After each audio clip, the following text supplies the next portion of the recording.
You sit down to start, and nothing moves. Not your body, not your focus, not your energy.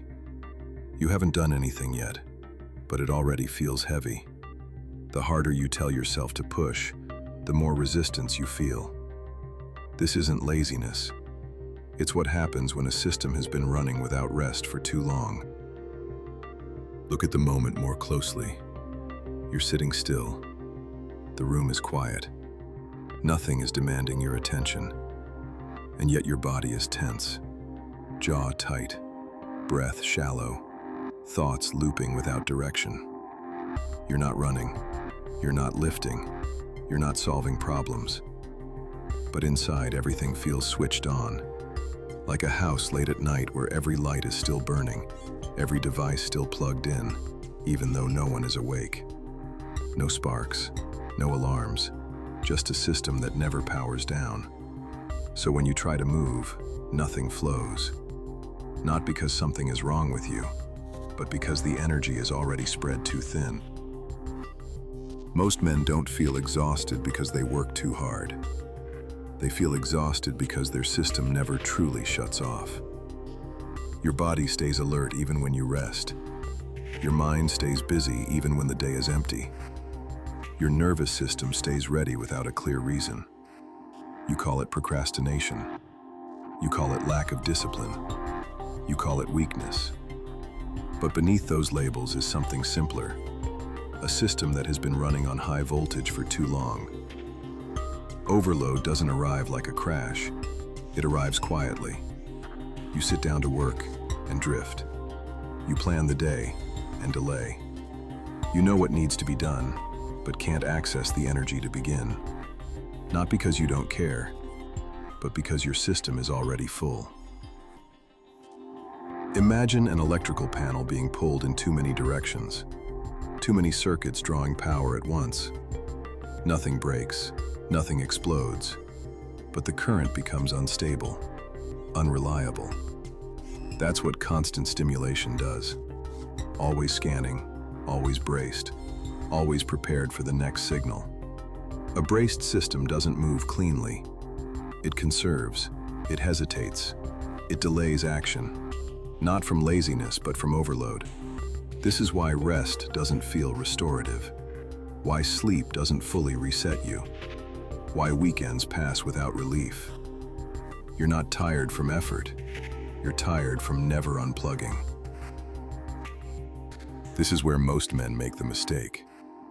They feel the resistance, they sense the slowdown, so they push harder, more rules, more pressure, more discipline. But forcing an overloaded system is like demanding more output from a failing power grid. You don't get strength, you get flickering, short bursts of action, followed by collapse. This is why motivation spikes don't last, why discipline feels heavy instead of grounding, why routines feel like another demand instead of support. Your system isn't resisting growth, it's protecting itself. From its perspective, you're asking for more power without fixing the wiring. Discipline isn't wrong, timing is. Structure only works when the system is stable enough to hold it. Until then, force feels like threat. There's a moment when effort stops helping. Not because you quit, but because pushing is no longer the right tool. Your body knows this before your mind does. The shoulders lower, the jaw softens, the breath slows without being told to. Nothing is solved yet, nothing is planned, but something important changes. You're no longer bracing against the moment. This is the difference most people miss. They think the opposite of force is rest. It's not. The opposite of force is availability.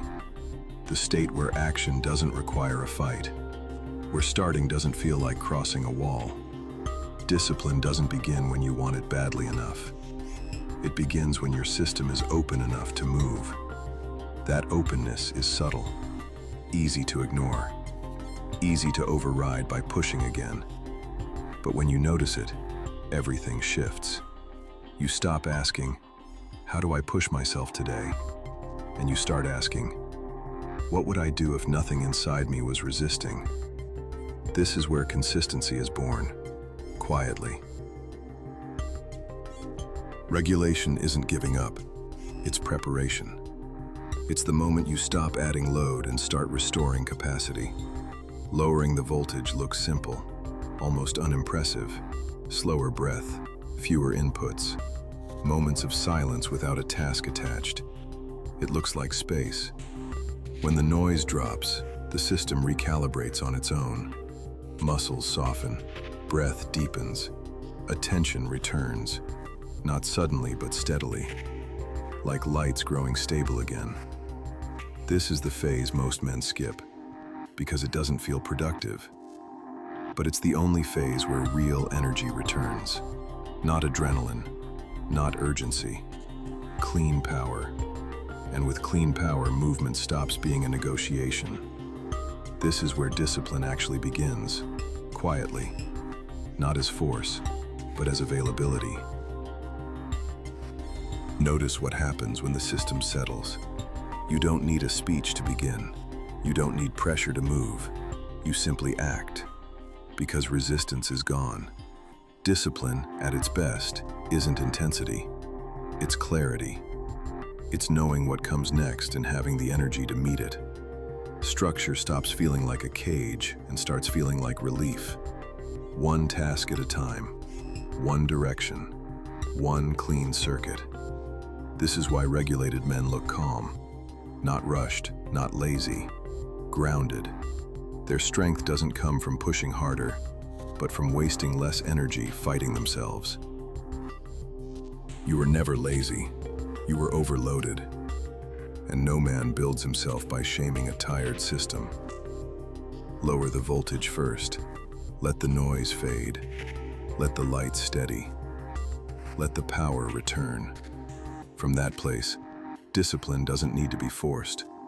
It becomes inevitable. Quiet, stable, strong. Not because you demanded more of yourself, but because you finally gave your system the conditions it needed to work. This is inner strength.